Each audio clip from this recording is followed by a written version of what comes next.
Hi friends, బాగున్నారా? మన ఆర్డీఆర్ఎన్ ఛానల్కి స్వాగతం. ఈరోజు మనం చేసుకోబోయే రెసిపీ మటర్ పన్నీర్. దీనికి కావలసిన పదార్థాలు పన్నీర్, బఠానీ, టమాటా, ఉల్లిపాయలు, పచ్చిమిర్చి, జీడిపప్పు, గసగసాలు ఒక 10 మినిట్స్ ముందు మనం నానబెట్టుకోవాలి. ఎందుకంటే గసగసాలు పేస్ట్ చేసుకునేటప్పుడు అవి డైరెక్ట్ వేసేస్తే నలగవు. సో అందుకని నానబెట్టుకున్నాం. ఇప్పుడు పేస్ట్ రెడీ చేసుకుందాం. ఫస్ట్ ఉల్లిపాయలు, టమాటాలు,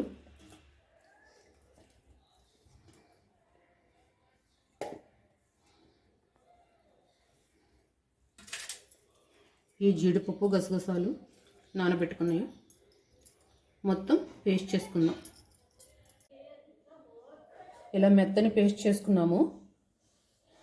ఇది ఒక బౌల్లోకి తీసుకున్నాం. ఇప్పుడు కర్రీ స్టార్ట్ చేద్దాం. స్టవ్ ఆన్ చేసి కళాయి పెట్టుకొని కొంచెం కళాయి వేడెక్కిన తర్వాత ఆయిల్ పోసుకుందాం. కొంచెం ఆయిల్ ఎక్కువే పడుతుంది.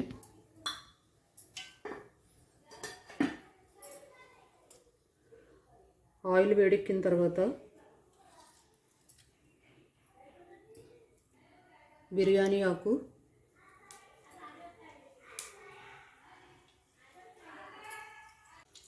కొంచెం సోంపు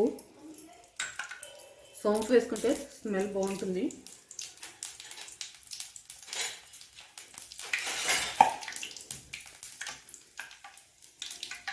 సిమ్లో పెట్టుకొని కొంచెం వేగిన తర్వాత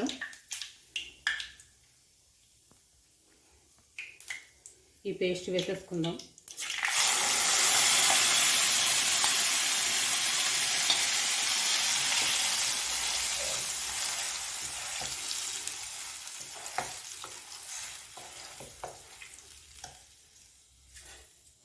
దీనిలో పచ్చిమిర్చి,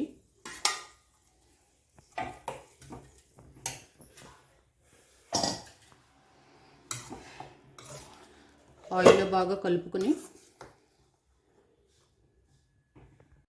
పసుపు,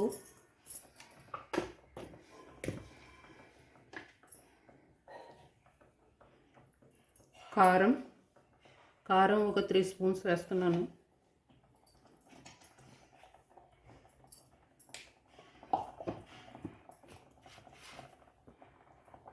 ఉప్పు సరిపడినంత.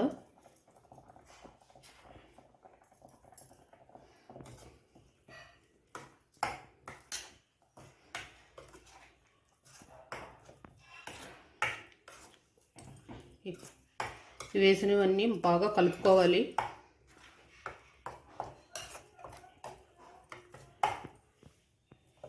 బఠానీ కూడా వేసేస్తున్నాను. బఠానీ ఉడకాలి కదా. సో ఈ మిశ్రమాన్ని బాగా కలుపుకొని ఒకసారి ఫైన్గా మూత పెట్టేసుకుందాం. ఇది బాగా ఆయిల్ కొంచెం పైకి తేలేంత వరకు ఈ మసాలా వేగితే అదే టేస్ట్ బాగుంటుంది. కొంచెం అల్లం వెల్లుల్లి పేస్ట్ కూడా వేసుకుందాం. ఇది ఓన్లీ అల్లం వెల్లుల్లి పేస్టే కాదు, దీంట్లో నేను జీలకర్ర, ధనియాలు, అల్లం వెల్లుల్లి కలిపి పేస్ట్ చేశాను.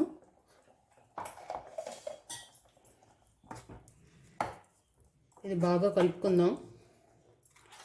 అందుకే ప్రత్యేకించి నేను ధనియాల పౌడరు, జీరా పౌడరు వేయట్లేదు. దీంట్లోనే పేస్ట్ చేసి కలిపేస్తాను నేను. సో ఇది బాగా ఉడకనిద్దాం. 5 మినిట్స్ మూత పెట్టేసుకొని ఒకసారి మూత తీసి చూద్దాం. ఒకసారి కలుపుకుందాం. కింద అడుగు పట్టేస్తుంది, మధ్యలో కలుపుకుంటూ ఉందాం. ఇంకా ఉడకాలి.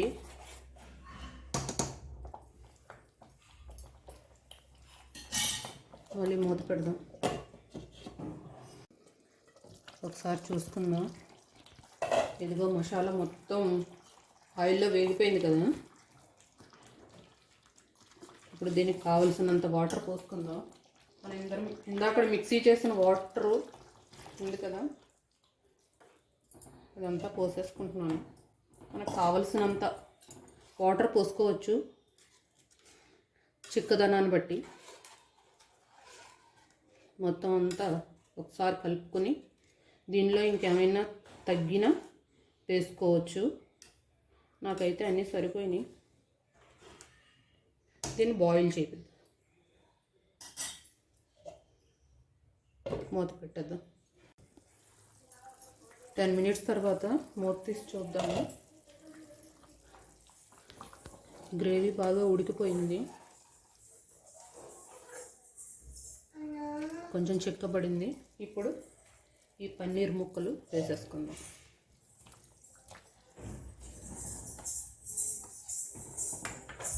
ఇవి వేసిన తర్వాత బాగా కలుపుకుందాం. పన్నీర్ ఎక్కువసేపు ఉడకాల్సిన అవసరం లేదు. ఒక్క 5 minutes అలా ఉడికితే సరిపోతుంది. ఆ మసాలా అంతా పన్నీర్ పడుతుంది. ఒక 5 minutes తర్వాత గరం మసాలా వేసుకుని ఒకసారి మొత్తం కలుపుకుందాము.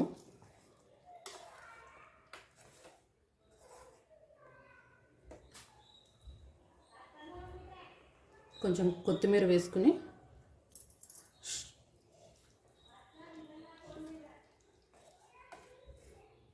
ఒకసారి అంతా కలుపుకుని కర్రీ రెడీ అయిపోయింది. ఇంకా స్టవ్ ఆఫ్ చేసేసుకుందాము. వేడివేడిగా పన్నీర్ మటర్ మసాలా రెడీ. వేడివేడిగా మటర్ పన్నీర్ రెడీ అయిపోయింది. మన ఛానల్ని ఎవరైనా కొత్తగా చూస్తున్నట్టయితే సబ్స్క్రైబ్ చేయండి, లైక్ చేయండి, షేర్ చేయండి. ఒకవేళ సబ్స్క్రైబ్ చేసుకున్నట్టయితే లైక్ చేయండి, షేర్ చేయండి. నాకు మీ సబ్స్క్రైబ్ చాలా అవసరము. Please, thank you for watch.